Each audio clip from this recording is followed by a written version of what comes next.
સંધ્યા ભક્તિ વ્રત આદિનો તેના લક્ષ્ય જે જ્ઞાન રહે તેમાં સામાન્ય જ્ઞાન ઢંકાઈ જાય છે. એકલું જ્ઞાન જુદું છે તેનો અનુભવ રહેતો નથી. જ્ઞેયનો અનુભવ થતા જ્ઞેયાકારે જ્ઞાન પ્રણમતા જ્ઞેયાકારથી છૂટું જ્ઞાન એને અનુભવમાં આવતું નથી. આ તો સમજાય છે કે નહીં? છે સમાનનો તિરુભાવ અને વિશેષનો આવિર્ભાવ. એ જ્ઞેયાકારથી એનું જ્ઞાન જણાય છે.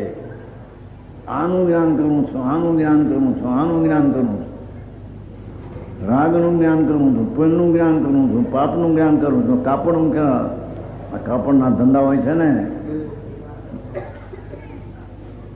આનું ધ્યાન કરું, આ કાપડ આવા રંગનું, આ પણ આવું. જ્ઞાનમાં એકલું જ્ઞેયમાં જ્ઞાન રોકાઈ ગયું છે. હા હા